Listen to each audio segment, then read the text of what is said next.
quiet intro today. I just woke up. My throat is still very swollen. Today is a new day. I have to clean my room. My room is looking a little atrocious. There's just like, thanks for blurring it. It needed to be censored. There's just hella shit on the floors and everything.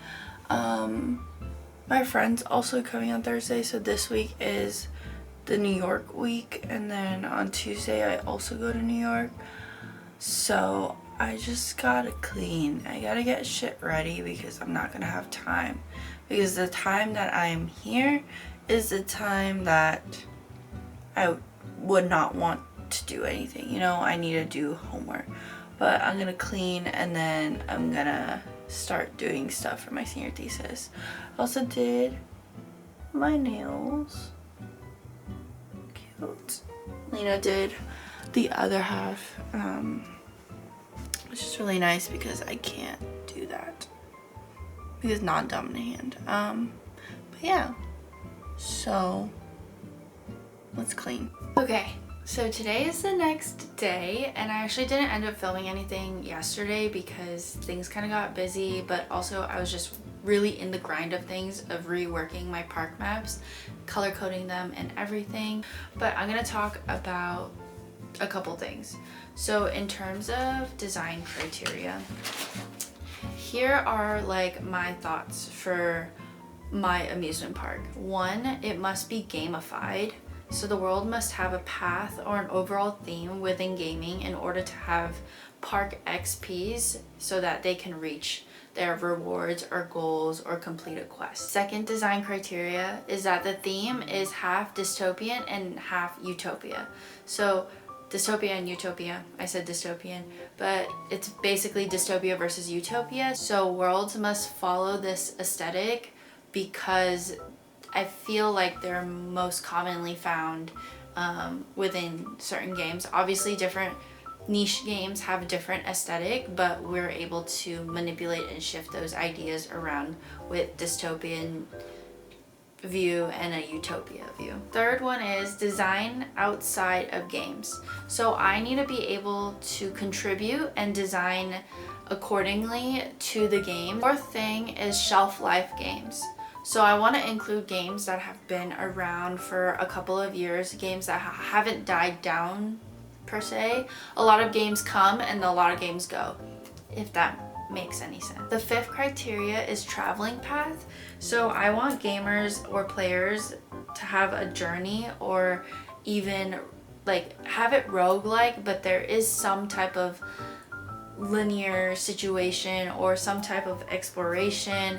It's more about the journey that they are gonna play rather than going to a theme park and going to these places because this and this and this and this. Number 6, the last thing is the lure. There needs to be an objective or a goal or like an event or a certain space that'll lure gamers in. It's also this element of commitment of like gaining the XP could be part of the lure, but how is the map set up for people to constantly come to the park? So now I'm gonna talk a little more about each park that I have designed in terms of layout. So in park 1, this map particularly, I didn't want it to be very linear. The journey is not linear, but the map is very linear. I'm gonna state that I'm not designing the rides, I am focusing on set design. So the map, it has cohesion and transition between certain spaces. So in terms of rides, they can really be anything, but my idea for the ride within all of these gamer worlds is that they're gonna be hidden like speakeasies with different difficulties of finding them. So easy will be really visible, medium would be like slightly hidden, and hard is like hidden. You wouldn't know, and you would have to play the game or stay long enough to understand that there are hidden rides throughout the park. Each little section that you see on the map will have its own little like 3 little rides. Some parts of the map might have mini games, and that might take a in place of 1 ride. So here at the bottom, you enter in, and you'll see on the right and the left hand side is just exactly like a regular main street. You'll see different shops and merch stores, food, whatever it may be, in the aesthetic of dystopia versus utopia. Both left and right I kept open world and some type of journey, but the reason why there's a scavenger hunt and like mini games on the left hand side and then it goes into fantasy and like cosplay is because in my head I'm thinking games like Genshin Impact or like, you know, MMO games can be led over there, whereas on the right hand side, having no objective, this open world, it's very easy, the difficulty is very easy.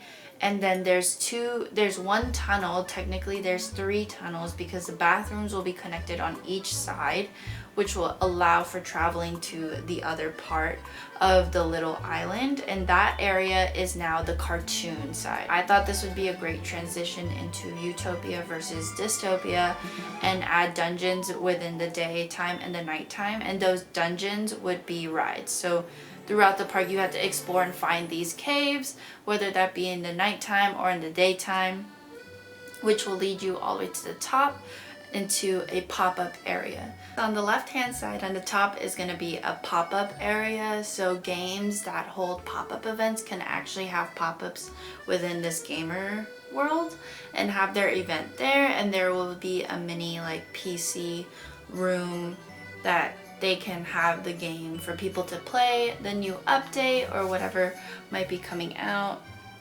So the event stage is all the way in the back because people have to get through the game in order to get the amazing thing, you know? So the event space could be held also for streamers, like esport events.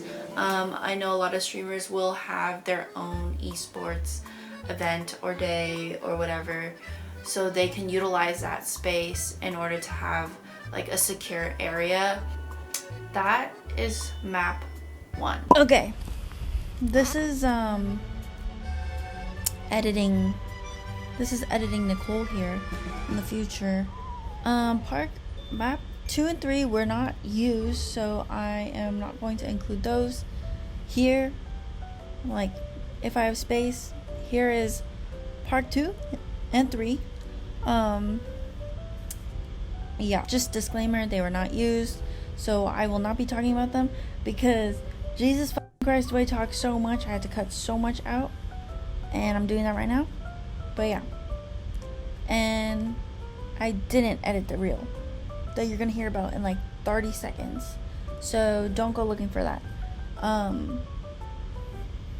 Basically, I was just reworking these maps yesterday, and then I didn't get through any of the sketches or sketching more because I've been just focusing on maps for the midterm to explain, because I know that they're gonna tell me to wait to design anything if I don't have a park map. So I've been rendering things out on Planet Coaster, but I haven't finished those yet, so maybe I'll talk about those in the next video. Other than that, that's kind of my process now. So because it's been very park heavy, I'm gonna continue and work on different assignments for different classes right now at the moment when I have the time, because this week is chaos. So yeah.